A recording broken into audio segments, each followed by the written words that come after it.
Bonjour et bienvenue dans notre émission « Et tu fais quoi dans la vie ?» Aujourd'hui, nous avons la chance de partager un moment avec Pauline. Bonjour Pauline. Bonjour Flavie. Avant de rentrer dans le vif du sujet et de parler de ta profession, je vais te demander, s'il te plaît, de te présenter en quelques mots.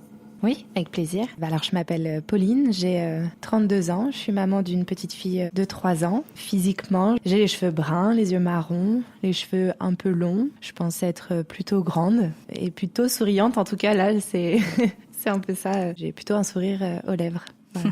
Enchantée Pauline. Et tu fais quoi dans la vie ? Alors, je suis médiatrice, formée au travers du processus de la communication non violente et également facilitatrice autour des sujets de communication entre les individus. Donc finalement, mon métier, en fait, c'est d'aider les gens à mieux s'entendre, à mieux se comprendre pour transformer des tensions entre les individus de façon à ce qu'on arrive à avoir un dialogue constructif. Du coup, c'est vrai que c'est un métier qui est pas très connu, ou du moins qui est pas très commun. Peux-tu nous dire comment tu as trouvé donc ta voie et quel a été finalement ton parcours pour devenir médiatrice ? Alors mon parcours, j'ai fait des études en communication et en marketing, donc très loin de cet aspect humain, on va dire. Et à la fin de mes études, j'ai créé une entreprise avec une associée, une amie, et du coup on est devenus associés. On travaillait dans l'événementiel culturel au service des entreprises. Et puis déjà à ce moment-là, je commençais à voir que l'événementiel, qui est un métier plutôt éphémère, ponctuel, manquait un peu d'aller plus en profondeur autour des sujets sur les dynamiques internes dans les entreprises. Et cette envie de changer et de rechercher plus de sens a amené à re-questionner ma place finalement dans notre entreprise. Et j'ai fait le choix de quitter cette entreprise et cette aventure. Et puis la relation avec cette amie associée s'est transformée. En fait, je crois que mon déclic a été ici de voir comment une relation basée sur des émotions qui sont proche de la joie, du rire, du soutien, de l'encouragement, beaucoup d'amour, d'amitié finalement avec une personne. En un instant et sans tellement savoir ce qui s'est passé, comment est-ce qu'on peut arriver à porter des émotions plus de peur, de terreur, de colère, de haine. Et donc ça a été une vraie étape qui m'a questionnée en fait sur cette notion de relation. Comment est-ce qu'on est en relation ? Comment est-ce qu'on est en désaccord aussi ? Et puis dans cette même période, peut-être que c'est un élément qui m'a amené aussi à la médiation. Ma maman est tombée malade et puis elle sera décédée quelques mois plus tard. Et donc ça a été aussi une étape de réflexion de ma relation avec elle, de la relation mère-fille, de réfléchir à ce que j'aurais voulu lui dire peut-être autrement, ce que j'aurais voulu qu'elle entende. Donc il y a un petit peu aussi cette phase de deuil et de travail à l'accompagnement en fin de vie qui re-questionne sur cet aspect de la relation. Voilà, je crois que c'est 2 événements qui sont arrivés vraiment dans la même temporalité, mais qui m'ont réellement profondément touchée, impactée et questionnée en fait sur notre façon d'être en relation. Donc je continue un petit peu, c'est peut-être un peu un récit, mais je crois que c'est intéressant. J'ai face à ça recherché des questions et en tout cas des outils, peut-être c'était ma façon d'avancer et de pouvoir ressortir un peu la tête de l'eau. Donc je me suis intéressée à la psychologie, à des outils de communication comme la programmation neurolinguistique, l'analyse transactionnelle. J'ai lu des écrits, des travaux de Carl Rogers. Enfin voilà, j'ai vraiment cherché de la matière pour comprendre et vraiment trouver des solutions de faire autrement parce que voilà, ça fonctionnait pas, en tout cas c'était pas épanouissant la façon dont jusqu'à présent j'étais en relation. Et puis la communication non violente, donc que je vais parfois employer avec le sigle CNV, mais c'est plus rapide à dire. Quand j'étais dans cette phase un peu de recherche, de questionnement, j'avais la communication non violente qui revenait souvent dans mes étapes. Et puis disons que c'est ma sœur qui m'a poussée à lire le livre Les mots sont des fenêtres ou bien ce sont des murs de Marshall Rosenberg, qui est le fondateur de ce processus. Et je l'ai lu un peu à reculons, si je peux le dire comme ça, sans grande conviction d'être captivée par ce processus-là. J'étais vraiment plutôt dans une démarche de me dire je vais plutôt chercher de la matière pour réfuter cet outil. C'est étrange. Et puis au final, j'ai lu ce livre et j'ai entamé tout de suite une formation sur la communication non violente. Et puis c'est dans ce cadre-là que j'ai entendu parler de la médiation et du métier de médiateur. Et donc j'ai enchaîné derrière avec une autre formation à la médiation par la communication non violente. Et me voilà maintenant médiatrice. C'est une super histoire, c'est un super début d'histoire et c'est vrai que du coup tu nous as expliqué un peu les déclics qui t'ont provoqué l'envie de devenir médiatrice. Est-ce que tu peux nous expliquer maintenant ce qui te passionne le plus dans ce que tu fais ? Il y a beaucoup de choses. C'est un métier que j'adore et je le présente vraiment comme un métier magnifique parce que je pense que déjà il répond à un vrai besoin de sens et de contribuer à quelque chose pour le monde de demain, d'avoir un rôle aussi dans ce que je peux apporter au travers de ma personne et de mes compétences. Donc il y a du sens et un sentiment de contribution directement avec les personnes que j'accompagne en médiation, parce que voilà, quand on voit deux personnes, par exemple, un couple séparé qui vient pour discuter de la façon dont ils vont s'occuper de leur enfant dans ce nouveau format de famille, et qu'à la fin de ce temps de partage, ils s'effondrent en pleurs et se prennent dans les bras. Il y a des choses qui sont vraiment chouettes, et je me dis en fait, ouais, ok, là ça avait du sens. Ces quelques heures que j'ai passées là, elles ont eu du sens pour ces personnes. Et puis je crois qu'il y a aussi dans ce métier, ce que j'adore et ce qui est important pour moi, c'est que ça me donne de l'espoir en fait, parce que je crois qu'il y a, au travers de la médiation et de la communication non violente, ça me semble être des processus qui pourraient répondre à bien des maux de notre société et de notre monde, et des problèmes relationnels, parce que globalement, les conflits sont à la base une relation et une divergence d'opinion, mais qui concernent tous les aspects de notre vie et de notre société. Donc je crois que voilà, ça fait sens de travailler aussi à œuvrer pour un monde plus apaisé. Et justement, j'imagine que c'est pas si simple. Donc quelles sont les compétences et les qualités d'un bon médiateur ?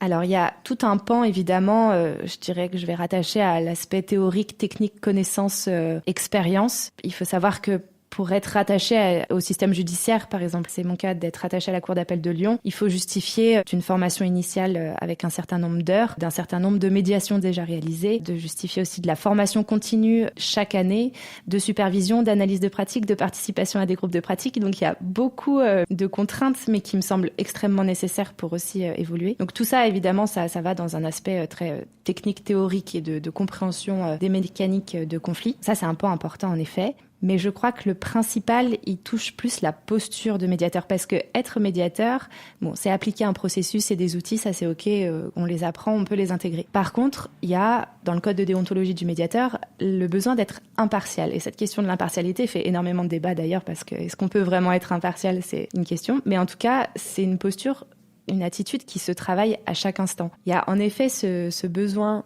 de créer de la distance entre notre histoire et celle que l'autre nous raconte. Et pour ça, ça demande un travail sur soi, une connaissance de soi, d'avoir fait aussi un peu la paix avec son passé, de savoir aussi un petit peu comprendre notre façon de gérer un conflit, quelles sont aussi nous nos propres mécaniques dans cette notion de conflit. Donc c'est une connaissance de soi qui est indispensable, et une façon de rester en empathie avec l'autre, sans jugement. Donc tout ça, c'est peut-être la base, ce serait d'avoir foi avant tout en l'humain, et de se dire que malgré les actes, malgré les mots, malgré les comportements, l'humain est fondamentalement bon, et je crois que ça c'est indispensable pour être médiateur. Ça doit pas être simple. Mais c'est un métier qui a l'air plutôt noble et qui veut en effet avoir la paix dans ce monde. Tu nous as parlé justement de neutralité, d'impartialité. Tu as déjà un petit peu fait un début de liste de ce qui peut représenter les principaux défis de ton quotidien. Est-ce qu'il y en a d'autres qui te viennent en tête ? Oui, alors peut-être hors cadre de la médiation en elle-même, je pense qu'il y a un challenge pour les médiateurs aujourd'hui, c'est la vision de la médiation et de la communication non violente dans notre société. Il y a quelque part, déjà si je me tiens à la CNV, il y a peut-être des préjugés qui penseraient que être dans une attitude de communication non violente, c'est vivre dans un monde de bisounours où tout le monde est gentil, tout le monde s'aime, et il y a des licornes et des paillettes de partout. C'est très illustré et puis pas forcément très juste, mais il y a quand même des croyances qui sont rattachées à ce processus qui sont erronées. Et d'ailleurs, moi j'en ai fait l'expérience, ce que j'expliquais au départ. La CNV, ça m'attirait pas, probablement parce que j'avais un peu cette opinion que ça devait pas être très intéressant et très profond. En réalité, c'est pas une question d'être gentil, c'est une question d'être vrai, de savoir et oser dire les choses à l'autre sans l'écraser, et de pouvoir écouter l'autre sans pour autant s'oublier soi-même. Donc il y a vraiment aussi cette dimension de non-violence vis-à-vis de l'autre, mais aussi de non-violence vis-à-vis de soi. Et donc ça, je pense qu'il y a de la difficulté à faire vraiment connaître en profondeur ce processus, parce que il s'intègre dans un, je pourrais dire peut-être un paradigme de société qui est différent que celui dans lequel on est. Quand on pense CNV et qu'on pense médiation, on est amené à sortir de cette polarité, il y a le bien, le mal, les gentils, les méchants, j'ai raison, tu as tort, tu es normal, tu es anormal, moi je suis normal. Toute cette polarité finalement qui vient mettre de la confrontation, de la dualité dans nos relations. Si on arrive à sortir de ça et à penser relation avant d'envisager les solutions, ça changerait tellement de choses pour moi sur cette terre. Et donc voilà, le challenge, il est aussi ici de travailler à œuvrer aussi pour la vision de la médiation et de la communication non violente dans notre société. Et je me demande du coup si ton métier est finalement un nouveau métier, ou un métier qui a toujours existé, ou même un métier qui a évolué avec le temps. Oui, alors la posture de médiateur, je dirais, a toujours existé finalement. Chercher des solutions à l'amiable, des solutions qui soient durables et satisfaisantes pour deux parties qui sont en désaccord, c'est absolument pas nouveau. Je pense que le métier s'est quand même structuré peut-être autour des années 80, en tout cas en France. Et depuis quelques années, j'ai prêté serment du coup à la Cour d'appel de Lyon pour... Donc c'est aussi de dire que des médiateurs intègrent et prennent place aussi dans le système judiciaire. Mais le discours de la présidente de la Cour d'appel était vraiment celui de dire que c'est important de prendre soin de la relation. Et la justice telle qu'elle est aujourd'hui n'a pas forcément cette intention-là. On est, comme je le disais, dans un système de gentils, de méchants, c'est bien, c'est mal. Et puis du coup, on va punir et récompenser en fonction de là où on se trouve. On prend pas en compte la médiation, mais pour autant, un couple qui divorce, les personnes sont des parents, un papa et une maman, même après la décision du juge, ils resteront papa et maman de cet enfant. Des voisins qui sont en conflit, qui vont du coup saisir le juge pour avoir une décision, quelle que soit la décision, et probablement qu'il y aura un gagnant et un perdant, on parle comme ça d'ailleurs, j'ai gagné mon procès, ils resteront quand même voisins derrière. Donc le discours et les mots qui étaient tenus par cette présidente de la Cour d'appel de Lyon voulaient vraiment prendre soin de la relation aussi dans les situations de tension. Donc je pense que l'évolution, elle passe aussi par cette nouveauté que la justice va de plus en plus tenter des médiations dans le cadre de la procédure judiciaire. D'accord, c'est vrai qu'il y a du boulot et du coup, selon toi, c'est un métier d'avenir? Oui, le métier de médiatrice. Oui, un grand oui, et il était très spontané. Mais oui, et je l'espère en tout cas parce qu'à nouveau, c'est vraiment une source d'espoir pour moi que de continuer à œuvrer dans cette société avec cette perspective qu'un jour peut-être on arrivera à un monde qui saura mieux gérer ces différends et ces conflits. Quand tu parles justement de ton métier, quelle question te pose le plus souvent? Alors, la question qu'on me pose souvent, en tout cas c'est une remarque ou plutôt une question qui n'attend pas forcément de réponse, mais je remarque que quand je parle de mon métier, il y a plutôt un intérêt et de la curiosité à en savoir plus. Mais il y a souvent cette phrase qui dit « mais c'est tellement utile, tu dois avoir tellement de travail ». Eh bien non. Alors, j'ai du travail évidemment, mais pas autant que ce qu'on peut imaginer. Parce que je crois qu'il y a peut-être une forme d'évitement et de penser que oui, le monde est violent, le monde est en conflit, qu'on voit du conflit partout, dans la rue, dans les familles, dans les entreprises. Alors au niveau politique, géopolitique, etc., il y a en effet des conflits partout. Mais on se dit c'est les autres. C'est les autres qui sont en conflit. Donc c'est vrai qu'il n'y a pas forcément encore cette mécanique de prendre le conflit déjà à temps, parce que bien souvent, c'est déjà le conflit a déjà fait beaucoup de mal quand on intervient en tant que médiateur. Et puis, de savoir solliciter de l'aide, de se dire que peut-être, oui, on n'a pas encore toutes les clés. C'est vrai que c'est pas une démarche qui est encore bien démocratisée dans l'esprit entreprise ou même dans un cadre particulier. Tu peux intervenir auprès de particuliers aussi? Oui, bien sûr, oui. Pendant plusieurs années, j'ai fait tout type de conflits. Médiation sociale, médiation familiale, médiation voisinage, médiation entreprise. Et là, depuis quelques temps, je suis spécialisée sur les entreprises. J'aimerais justement beaucoup que tu puisses nous embarquer avec toi sur une journée de travail et que tu puisses nous décrire à quoi ça ressemble la vie pro d'une médiatrice. Là, depuis quelques temps, j'ai intégré une agence qui travaille sur l'engagement des salariés, donc et je le précise parce que du coup j'ai une dimension qui va au-delà de la médiation dans l'accompagnement de peut-être d'amener une nouvelle façon de voir l'humain aussi dans le milieu professionnel. Donc j'ai pas uniquement cette activité-là, mais je vais faire le focus sur quand même les missions de médiation parce que c'est ça qui fait que je suis là aujourd'hui. Alors une médiation déjà, donc après avoir validé le consentement de chaque partie, parce qu'on a quand même une obligation de s'assurer que les parties sont volontaires et ont envie de s'impliquer dans le processus d'une médiation. C'est-à-dire qu'on peut pas intégrer une médiation forcée parce que sous la contrainte, ça doit venir de soi. Donc on met en place une convention de médiation qui est là pour cadrer, c'est rattaché à un code de déontologie, donc on a quand même des engagements en tant que médiateur, de posture à tenir, et surtout pour assurer la confidentialité des échanges. Dans le cadre d'une médiation, tout ce qui est dit en médiation ne peut pas être utilisé dans le cadre d'un procès, donc il y a vraiment le fait de fermer,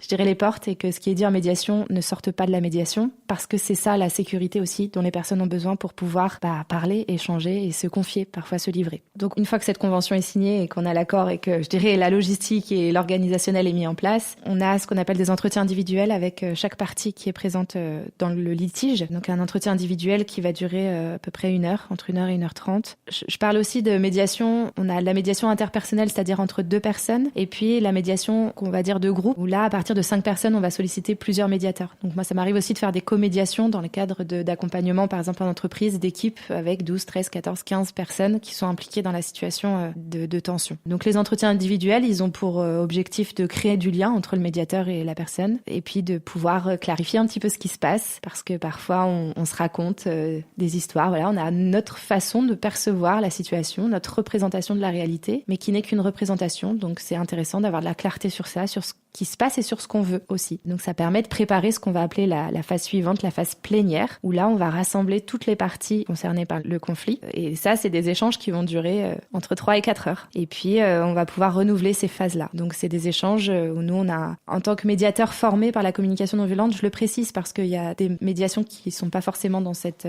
démarche-là, mais nous on va passer beaucoup de temps à écouter les histoires, on va passer beaucoup de temps à accueillir les rancœurs, les colères, de faire en sorte que les choses soient vraiment dites, de façon à ce qu'ensuite on puisse chercher les solutions. Donc le gros du travail, il est sur le fait de permettre aux parties en conflit de s'exprimer et d'entendre aussi l'autre version. Entendre, c'est pas forcément accepter, pardonner et comprendre, mais c'est juste entendre. Voilà ce qui s'est passé pour toi, voilà ce qui s'est passé pour moi, quels sont nos besoins sur lesquels on peut se rejoindre, et à partir de là, comment est-ce qu'on peut trouver des solutions. Donc ça peut prendre finalement bien 2 à 3 plénières, donc on peut passer du temps à ces moments-là. Et puis ensuite, il y a la recherche de solutions et la rédaction des accords écrits, et puis signés par les parties. C'est vrai que j'adore justement demander à mes invités s'ils ont une anecdote à partager. J'aimerais savoir si tu as un souvenir marquant ou même un moment de vie où tu t'es dit que tu étais au bon endroit et que tu aimais ce que tu faisais et que c'était vraiment super. Alors, il y en a plein, évidemment. Je vis beaucoup de choses dans cette posture de médiatrice. Et en même temps, j'aurais envie de les raconter, mais c'est vrai que je reviens sur cette question de la confidentialité qui doit m'amener à faire attention à ce que je vais dire. Mais je pense que j'ai ma première médiation qui a été très marquante et peut-être que j'aimerais essayer de la raconter parce que c'était un père qui était en conflit avec sa fille adolescente de 16 ans. Et lors de l'entretien individuel, donc avec le papa, il me disait voilà que pour lui, il avait posture de père, que c'était lui l'autorité de la famille, que dès qu'il disait quelque chose, il fallait que ce soit accompli, que c'est lui qui travaillait, qui ramenait l'argent à la maison, et donc, il me faisait part de ça, de son histoire et de sa perception des choses. Et pour moi, c'était difficile de rester à l'écoute. Donc, on a des outils en tant que médiateur de pouvoir s'accorder de l'auto-empathie minute, de pouvoir avoir des petits travaux de visualisation. Donc là, c'est vraiment de la pratique qui nous permettent de rester connectés à la personne. Et donc, je maintiens ma posture d'écoute et d'empathie. Je reste connectée à lui et je reformule. Je vais chercher chez lui qu'est-ce qu'il y a derrière tout ça. Et donc, assez naturellement, on voit que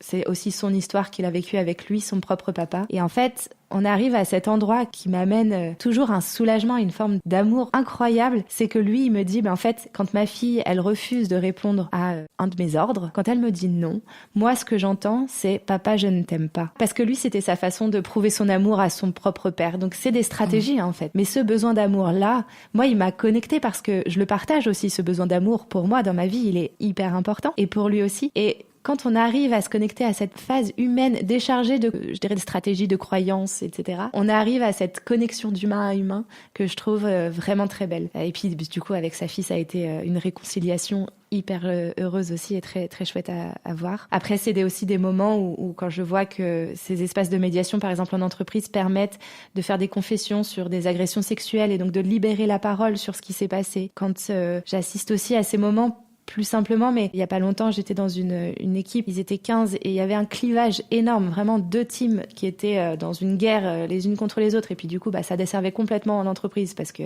tout le monde était malheureux, personne ne pouvait travailler convenablement. Et le moment, je sais même pas l'expliquer, peut-être il est sous une forme un peu invisible, mais ce moment où les personnes s'apaisent et se disent, mais waouh, en fait, on arrive quand même à s'entendre là sur les besoins qu'on a et on se rend compte qu'on a les mêmes. Comment est-ce qu'on en vient à avoir des guerres avant ça pour satisfaire ces mêmes besoin, c'est quand même dingue. Et quand ce déclic il a lieu chez les personnes, c'est quand même un état assez chouette pour moi à vivre.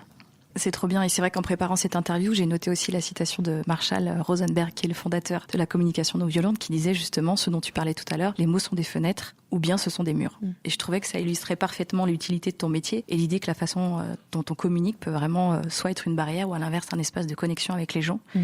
Et donc toi, j'aimerais que tu puisses nous dire, pour terminer, si en tant que professionnel, tu pouvais nous donner un conseil pour adopter une communication non violente au quotidien ou une bonne pratique qui pourrait nous permettre, par exemple, de transformer un conflit en une discussion utile. Ok.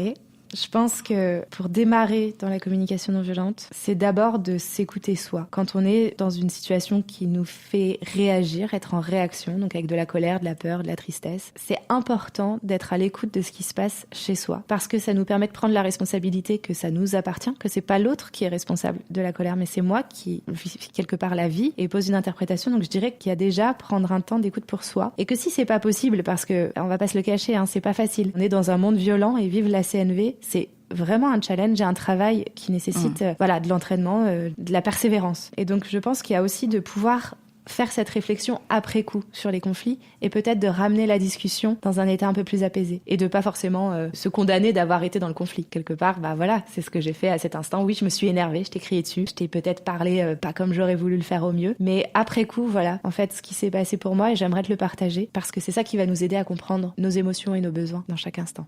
Un grand merci Pauline pour ce partage d'expérience, c'était vraiment hyper intéressant. Merci Flavie pour l'invitation. Merci à tous pour votre écoute, on se retrouve très vite pour partir à la découverte d'un nouveau métier. À très bientôt.